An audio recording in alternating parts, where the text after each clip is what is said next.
the most unsettled by things. What makes you want to go at it that way? I mean, when you are angry about something, I mean, a lot of people, columnists, they tackle something straight on and say, this is an outrage, this is wrong, we hate this, this shouldn't be done. And then there's the other way of doing it, which is to come around sort of the back way and make people laugh, but then they have to think a little bit about what it is that you've got to say. And do you think that that is often a more powerful way to make a statement? I do. I also think there's some things that just don't ever lend themselves to humor or satire for reasons of taste. And even in the newspaper columns, there's no way you can write. There's nothing funny, even a pointed and acerbic column. There's nothing funny about certain subjects. There's nothing funny about spousal abuse or child abuse or any number one of the horrors that we deal with every day. But for instance, you're going after a politician who's a crook. I find it's much more effective. They're used to people sort of getting on the soapbox and screaming about all this stuff. But what they really can't stand is when you make fun of them, and you go after them in a satirical way, and you just really do a number on them in a funny way. They hate that. Because they got to sort of explain to their wife and kids, and my goal, at least in the newspaper column, really, when I go after, and we have just such a wonderful cornucopia of crooks and miscreants that are in public office in South Florida. And my goal, honestly, with the column is to make them wake up in the morning and be sitting and just gag on their Cheerios. And just go, oh, he wrote this about me, and then having to hide it from the family. I love that scenario. I want them to be ashamed. I want them to have to feel like they have to put on a disguise when they go out in the morning. My concern about when I would mock stupid politicians was I always felt none of them read, and they wouldn't even know. No, but their aides would they often get the stories read to them by aides and things.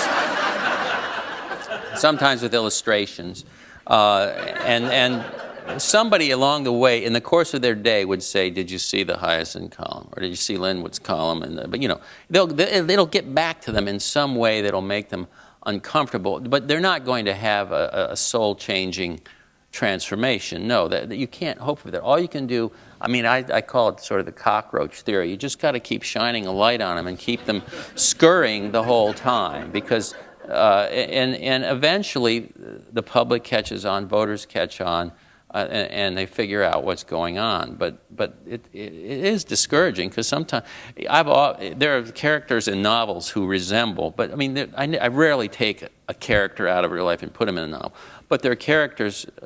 Let's say I wrote a book called Sick Puppy, which was about a really awful lobbyist, and based on a whole number of awful lobbyists that I was familiar with, and as far as I know, none of them saw themselves. None of them. They would always say, "That was a hilarious character. Was that guy?" And I wanted to say, "No, you idiot, it was you." But I didn't. But it's true. There's something in the vanity that they don't want to see themselves there. Now, let me ask you about Florida itself. Now, I have a friend who works at the Ottawa Citizen, and for years he would send me almost daily news items of insane things that had happened, and they were always from Florida. And a couple of quick examples. The woman, to discipline her kid, takes them to the do-it-yourself car wash and stands them in the corner and sprays them with the wand. Or the guy who gets tasered because he's complained about standing too long at Disney World for a ride and he gets zapped. But is Florida really the craziest state, or does it just seem that way to you because you live there? If you lived in Montana, would it be the craziest state? No. I think here's what my concern right now is that I think Florida has held the title ever since the 2000 election. But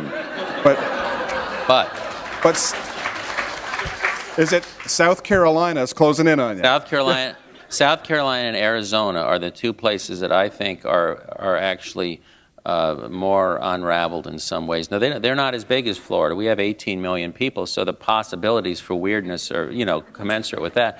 But just what I've seen, South Carolina politicians are by far, they're just outstanding for a columnist point of view. They're just wonderful to have around.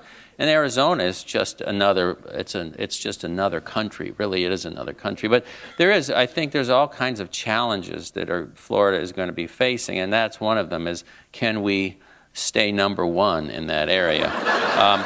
Now, I'm going to try to tell a story a certain way. This happened right before I left. This is an absolutely true story. It's going to horrify you. And if there's any kids here, I'm going to have to try to tell it in a certain way. I'm going to tell it in a way that you'll understand what I'm saying. But it's absolutely true story. And I'm going to clean up the headline just a bit too. And this was the headline. My grown son is an investigative reporter at the Herald, and he flags these things and emails because he knows that it'll just make my whole day to read this. And if you're a dog lover, this is also equally horrifying. This was Aventura is a community in kind of North Miami Beach area. And the headline is, Aventura man arrested for, let me just say, dating his dog named after, dating dog named after supermodel. Dating is not what? All right? This was unbelievable. And this was right before I left on the book tour. This was a wealthier gentleman, and he has a Great Dane, and very, very close to the Great Dane apparently. And the dog was ill, so he drove. The University of Florida in Gainesville has one of the best veterinary schools and institutions in the country, and he put the dog in the car, drives up the turnpike from Aventura, and has an appointment, and he brings the dog in. And they said, she hasn't been acting right. She really hasn't been acting right. I don't know. And they said, what could be wrong? Did you feel? He said, well, we haven't been dating as much as we usually do, and I think it's got her kind of out of sorts. It's probably my fault. And excuse me?